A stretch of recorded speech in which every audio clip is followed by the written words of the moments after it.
لا تتبتب وفيري كبرعيك أنا ما تنبعي كتفيني لهاريري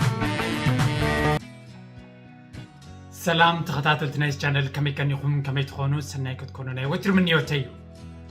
نايلو من ريار استي أزيا قداس أرستي نسدما بزعبا فيتامين دي إنا خنزارب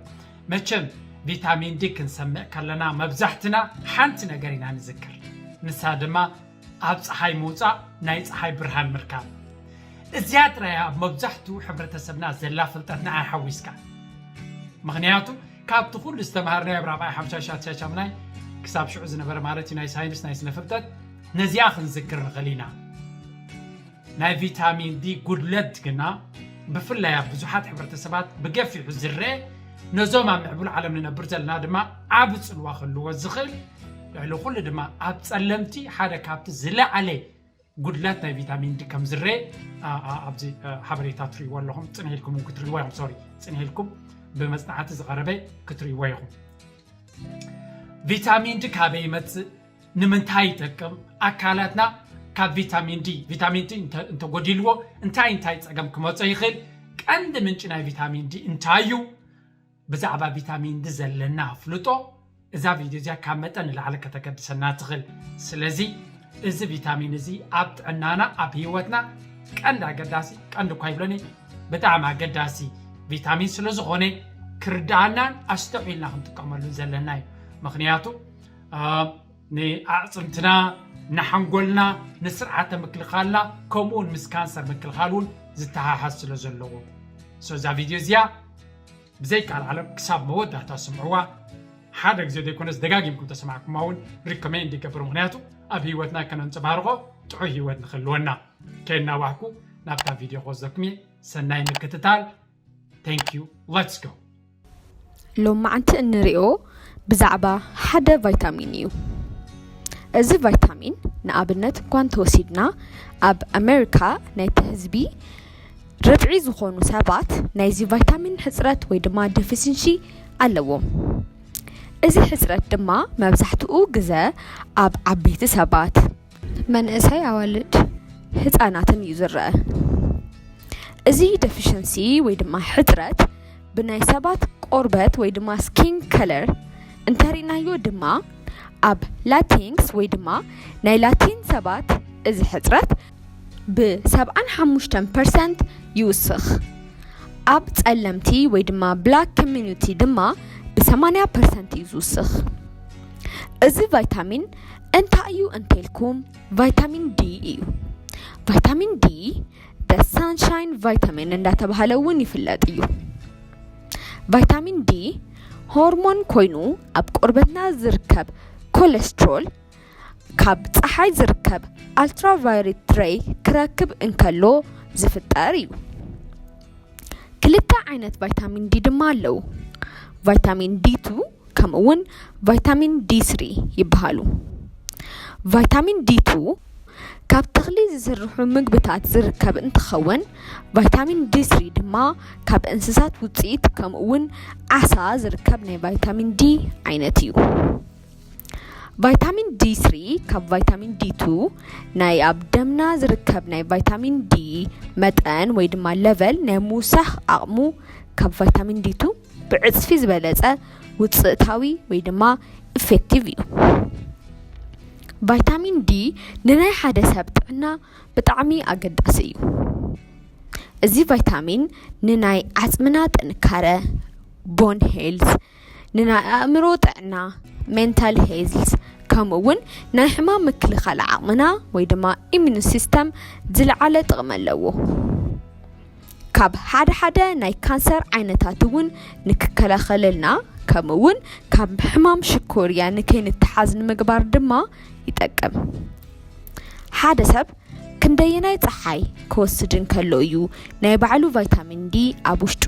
ንምስራሕ እኹል ዝኸውን بخامي منقد إيوخا ناي تحاي برهان كركب زخل مخناتهم تحاي نبعلو أب قربتنا كونا ملات عنانا انت تبزح ناي بعلو سايد إفكت ويدما زي دلي سعبين سلازلو ከምቲ ሰባት ዝሓስብዎ ካብ ፀሓይ እንረኽቦ ናይ ቫይታሚን ዲ መጠን ክንድቲ እንሓስቦ ብዙሕ ኣይኮነን ስለዝኾነ ድማ ቆርበትና ናብ ናይ ፀሓይ ብርሃን ቀጥታ ንኽጋለጽ ምግባር ወይ ድማ ታኒን ቤድስ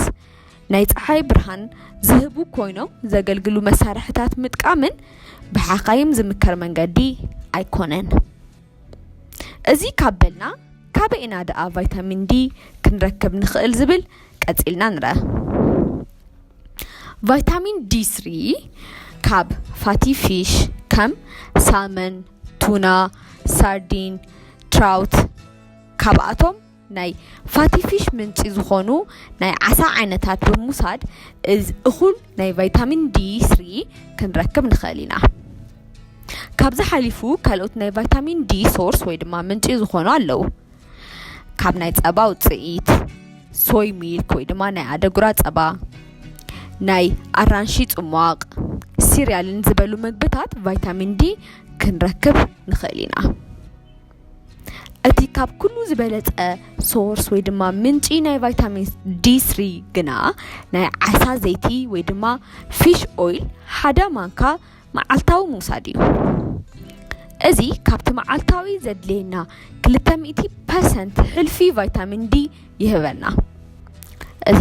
ሰውነትና የቐምጦ እምበር ኣይጥቀመሉን ስለዚ ኣብ ቫይታሚን ዲ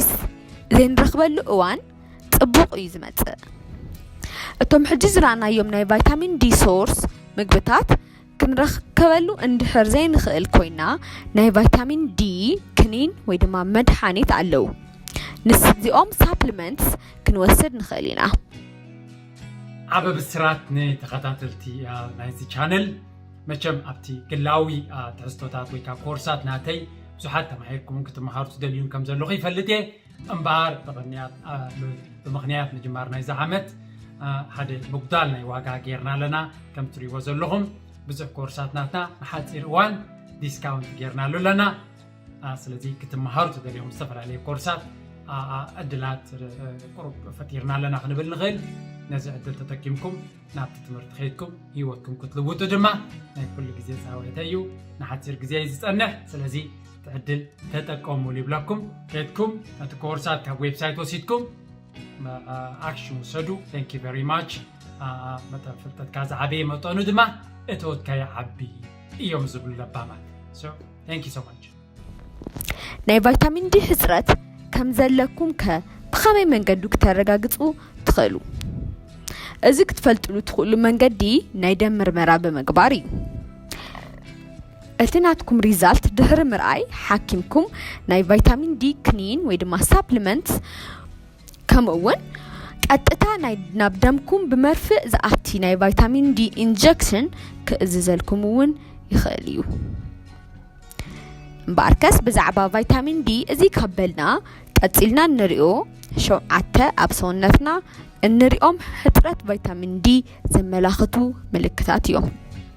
ክሳብ መወዳእታ መደባትና ብምክትታል እቶም ምልክት ወይ ድማ ሕፅረት ቫይታሚን ዲ እንታይ ምዃኖም ክትፈልጡ ትኽእሉ ኢኹም ቀዳማይ ዳርከር ስኪን ወይ ድማ ጸሊም ቆርበት ዘለና ሰባት ጸለምቲ ወይ ድማ ጸሊም ቆርበት ዘለና ሰባት እኹል ቫይታሚን ዲ ንምርካብ ካብ ቀይሕ ቆርበት ዘለዎም ሰባት 10 እጥፊ ናይ ፀሓይ ብርሃን ወይ ድማ ሳን ኤክስፖዠር የድልየና እንድሕር ደኣ ጸለምቲ ኮይና ወይ ድማ ጸሊም ቆርበት ሃሊና ግና እቲ ናይ ቆርበት ፒግመንት ከም ተፈጥሯዊ ወይ ድማ ናቹራል ሳንስክሪን ኮይኑ እዩ ዘገልግል ስለዚ ዝበለጸ ፒግመንት እንተለና ዝለዓለ ናይ ፀሓይ ብርሃን የድልየና እዩ መብዛሕትኦም ሰባት ዘይፈልጥዎ ነገር እንተሎ ጸለምቲ ሰባት ካብ ጻዓዱ ወይ ድማ ፔል ዝኾኑ ሰባት ዝለዓለ ናይ ብቫይታሚን ዲ ዲፊሽንሲ ወይ ድማ ሕፅረት ናይ ምትሓዝ ዕድል ከም ዘለዎም እዩ እዚ ዝኾነሉ ምኽንያት ድማ ሜላኒን ካብ ሜላኖማ ዝበሃል ካንሰር ንምክልኻል ዘኽእለና ኣብ ቆርበት ዝርከብ ፒግመንት ወይ ድማ ጸሊም ሕብሪ ናይ ቆርበት ቫይታሚን ዲ ፕሮዲስ ወይ ድማ ናይ ምምጫው ዓቕምና ስለ ዝቐንሶ እዩ ሜላኒን ማለት ናይ ቆርበት ጸሊም ሕብሪ ድማ ኣብ ጸለምቲ ሰባት እዩ ዝበዝሕ እዚ ድማ እቲ ቫይታሚን ዲ ንምፍጣር ዝሕግዝ ናይ ፀሓይ ብርሃን ናብ ውሽጢ ሰብነትና ንከይኣቲ እዩ ዝገብር እዚ ማለት ኣብ ሰውነትና ፕሮዲስ ዝግበር ቫይታሚን ንእሽተን እዩ ዝኸውን ዓበይቲ ጸሊም ቆርበት ዘለዎም ሰባት ብቫይታሚን ዲ ሕጽረት ናይ ምጥቃዕ ዕድሎም ልዑል ከም ዝኾነ ድማ በዓል ሞያ ጥዕና የመላኽቱ ካልኣይ you have the blues ወይ ድማ ትኩዝ ኮርፋፍ ምዃን ኣብ በአሜሪካን ጆርናል ኦፍ ጄሪያትሪክ ሳይካትሪ ዝተሓተመ መጽናዕቲ ናይ ቫይታሚን ዲ ዴፊሽንሲ ዘለዎም ሰባት ናይ ምድባር ወይ ድማ low mood ባህሪ ከም ዘርእዩ ድማ ይሕብር ነዚ መጽናዕቲ ንምርግጋጽ ኣብ 80 ዓበይቲ ሰባት ኤክስፐሪመንት ወይ ድማ ፈተነ ካይዶ እቶም ብናይ ቫይታሚን ዲ ሕጽረት ዝተጠቕዑ 11% ዝለዓለ ናይ ዲፕረስድ ምዃን ዕድል ከም ዘለዎም ድማ ኣረጋጊጾም ናይ ቫይታሚን ዲ ሌቨል ኣብ ሰውነትና ምቕናስ ኣብ ሓንጎልና ዝርከቡ ናይ ሴራቶኒን መጠን ወይ ድማ ሌቨል ድማ ይቕንሶ እዚ ናይ ሓደ ሰብ ሙድ ንኽቀያየር ድማ ይገብር ሴራቶኒን ኣብ ሓንጎልና ዝርከብ ኬሚካል ኮይኑ ናይ ሓደ ሰብ ሙድ ወይ ድማ ጸባይ ድቃስ ኣብ ደገ ዘርእዮ ስርዓት ወይ ድማ ቢሄቪየር ከምኡውን ናይ ምግቢ ሽውሃቱ ወይ ድማ አፒታይቱ ዝቆጻጸር ወይ ድማ ሬጉሌት ዝገብር እዩ ኣብ ቁሪ ግዜ ዲፕረስድ ወይ ድማ ብዙሕ ግዜ ዝድብረኩም እንተኾይኑ ቫይታሚን ዲ ሕጽረት ክኸውን ስለ ዝኽእል ናብ ናይ ሕክምና በዓል ሞያ ብምኻድ ቸክ ክትገብሩ ይግባእ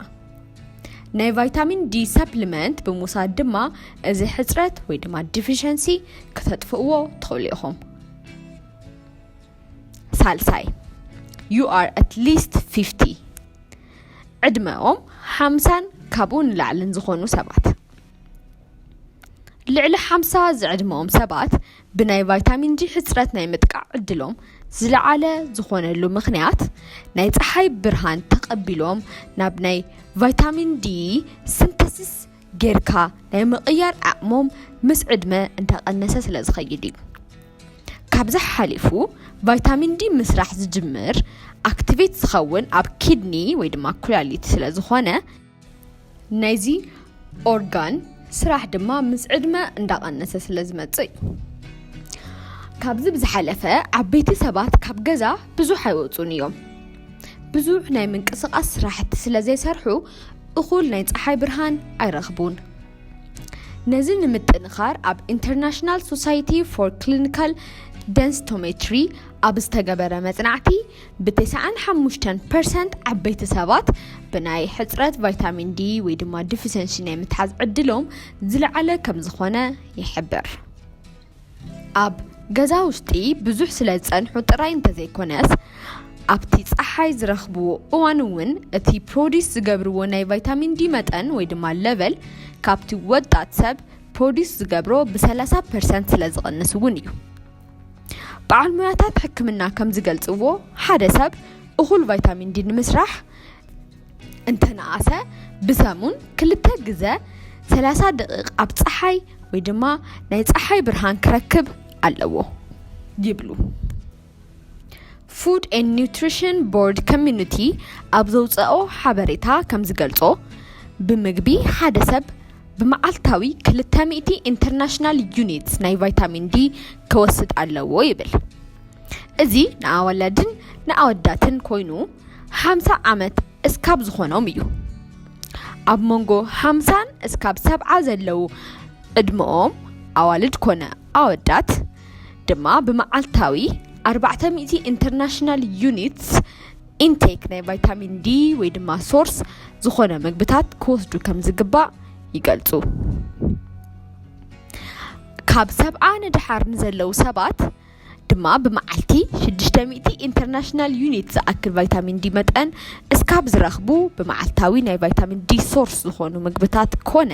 ሰፕሊመንትስ ክወስዱ ከም ዝግባእ ድማ ይሕብር نزي دما أيو ناي فيتامين دي متأن كوسخو زقابرو مدحانيتات ببزحي نعبيت سبات زمكرو رابعي obese overweight high muscle mass رقوتي لعلى ميزان زخونو سبات فيتامين دي بسبحي observe يقبريو إذا مالت سبحي نتي فيتامين دي سونتنا كي تتقاملو انكالو كوستو يخيل سلازي ناي سونت كبرتهم عبي زخونة ججفت سبات نابت نورمال ناي فيتامين دي متأن نلعلي كوستو يقبع إذي عبيو مسل ويدما جوادا قلت من زلوهم سباتون حاوسيو حامشاي aching bones ناي عزمي قرطمات مبزحتو اوان سبات ناي عزمي قرطمات ويدما aching bones تسمعوهم ناب حاكم انتخدو فيبروميالجيا ويدما chronic fatigue syndrome زبها الحمام كم زلوهم يوز نقرو ازي مالت كاقاتم مكوا زخيل انتخونا نسخاتكم نتحاكم ويدما الدكتور ناي فيتامين دي حترات كخون سلازخيل تكبر اللي كبتدبلوه يقبع مخناتهم ناي عزم القطمات اتحادى ناي فيتامين دي حسرات ملكت سلازخونه شاد شاي سوتي هيد ويدما رأسهم كاب أقباب نلعلي زرهتهم انتخوينو رأسهم زرهتكم انتدأ كوينو حدا ناي فيتامين دي حسرات كخوني خليو أب عشل هتانتي حدشتي تولدو هتانات اترأسهم كاب متأن نلعلي زرهتهم اندحر دقا كوينو ناي فيتامين دي حسرات زملاخت سلازخونة نبع المواد عنا كيدكم تشك تقبروا يقبع شابعي gut issues ناي معاناتو ويدما كبدي تساقم كبدهم زحمكم اندحر دقا كوينو قدمينا كم زرعنايو فيتامين دي عب سبحي زحقق ايو سلازي كبدكم اندحر يحمكم كوينو ناي سونتكم فات ويدما سبحي ستور ناي مقبار عامكم عند النسا يخيد از مالت دما ناي فيتامين دي حصرات كون يخليو ازي استفلاليو ناي كبد حمامات كمون ناي منفح صباي زلومون كم تسالكم يخليو مباركس بزعبا حصرات فيتامين ملكتات ويدما سيمبتومز ازي كابلنا قصيلنا دما فيتامين كاب منتاي كنرخبو نخيل زبل كنرينا اتوم قصيلنا نريوم ناي فيتامين دي صبق منطي ويدما سورس زخونو مغبطات يو اخلن وصيتون ناي ارانشي صمواق رغو سغا ناي حسما سغا سغا كبتي ጸላም ከብዲ ሳልመን እንቋቁሖ አትክልትን ፍራምረን ቱና ስገምሪ ፋርማጆ አስኳል ናይ እንቋቁሖ ቢጫ ክፍሊ ኮድ ሊቨር ኦይል እቶም ለማዓንቲ ዝራናዮ ምልክታት እንድሕር ዳሪኹም ኮይንኩም ናብ ናይ ጥዕና በዓል ሞያ ብምኻድ ናይ ቫይታሚን ዲ ዲፊሽንሲ ከይህልወኩም ክትረአዩ ወይ ድማ ቸክ ክትግበሩ ይግባእ ካብ ቫይታሚን ዲ ሕፅረት ክፍጠር ዝኽእሉ ሕማማት ከም ናይ ልቢ ሕማም ካርዲዮቫስኩላር ዲዚዝ ካንሰር ኣዝማ ኣብ ቆልትን ናይ ዓበይቲ ሕማማን መንቀሊ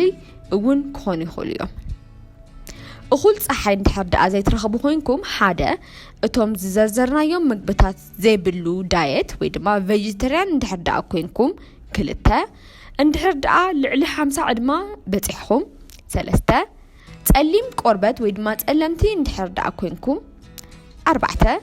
ናይ ቫይታሚን ዲ ሰፕሊመንት ክኒን ክትወስዱ ዝግባእ ኩነታት ስለዘለኹም ንናይ ጥዕና በዓል ሞያ ብምምኻር ነዚ ቫይታሚን ዲ ሰፕሊመንት ሙሳድ ክትጅምሩ ይግባእ እቲ ሓኪም ክንደይን መጠኑን ብክንደይ እዋንን ክትወስዱ ከም ዘለኩም ድማ ክነገረኩም እዩ እዚ ካበልና ክንርስዖ ዘይብልና ነገር እንተሎ over exposure of the sun ማለት ድማ ናይ ፀሓይ ካብ መጠን ንላዕሊ ምቅፃል ወይ ድማ ክንፀንሕ ከለና ዝፍጠሩ ነገራት ከም ዘለው እዩ ሓደ sunburn ወይ ድማ ቆርበትና ብፀሓይ ክቃፀል ካልኣይ ቆርበትና ኣብ ዘይእዋኑ ከኣርግ ይኽእል ሳልሳይ ናይ ቆርበት ወይ ድማ ስኪን ካንሰርን ዝበሉ ሕማማት ከምፀልና ይኽእል እቲ 90% ናይ ቆርበት ካንሰር ብናይ ፀሓይ ኤክስፖዠር ወይ ድማ ናይ ፀሓይ ጨረር በዝሒ ዝፍጠር እዩ እዚ ዝኾነሉ ምክንያት ድማ ናይ ፀሓይ UV rays ናብ ናይ ቆርበት ውሽጢ ወይ ድማ inner layers ይበጽሑሞ ናይ ቆርበትና ሴልስ ወይ ድማ ስኪን ሴልስ እስካብ ምቕታል ድማ ይበጽሑ እዚ ድማ ናብ ስኪን ካንሰር ክቕየር ይኽእል እዩ ዋላ እኳ ናይ ፀሓይ ብርሃን ምርካብ ጽቡቕ እንተኾነ ብዝበዝሕ ፍቕዲ ድማ እቶም ዝረኣናዮም ፀገማት ከምፀልና ይኽእል እዩ ነዚ ድማ እዮም ሳይንቲስት እቲ ጽቡቕ መንገዲ ናይ ቫይታሚን ዲ ንምርካብ ካብ ፀሓይ ዘይኮነስ ካብ ናይ ቫይታሚን ዲ ሶርስ ወይ ድማ ምንጪ ዝኾነ ምግብታት ምዝብታር እዩ ዝብሉ እዚ ግን ኣብ ብዙሕ ምግብታት ስለ ዘይርከብ ተመካሪ ወይ ድማ ተመራፂ ዝኸውን ናይ ቫይታሚን ዲ ሰፕሊመንትስ ወይ ድማ ክኒን ምውሳድ እዩ ስለዚ ናብ ናይ ጥዕና በዓል ሞያ ብምኻድ ብኸመይ መንገዲ ናይ ቫይታሚን ዲ መጠን ወይ ድማ ሌቨል ኣብ ሰውነትኩም ክትውስኹ ከም እትኽእሉ ከተማኽርዎም ይግባእ ንስኹም ከ ተኸታተልትና ካብቲ ሎማዓንቲ ዝረኣናዮም ወፃኢ ካልእ መንገዲ ቫይታሚን ዲ ክትረኽብሉ ትኽእሉ እንተሎ ኣብቲ ኮመንት ሴክሽን ኣፍልጡና ኢኹም ንሎማዓንቲ ሒዝናልኩም ዝመፃና ትሕዝቶ በዚ ወዲና ኣለና ቀጻሊ መሃርትን ሓነፅትን ዝበልናዮም ዛዕባታት ሒዝናልኩም ክንመፂና ታይነ ሎማዓንቲ ቪድዮ ንኻልእ ክትሕግዝ ስለ ትኽእል ሼር ምግባር ከይትርስዑ ኢኹም ስለምድማፅኩም የቐኒለይ Thank you for watching.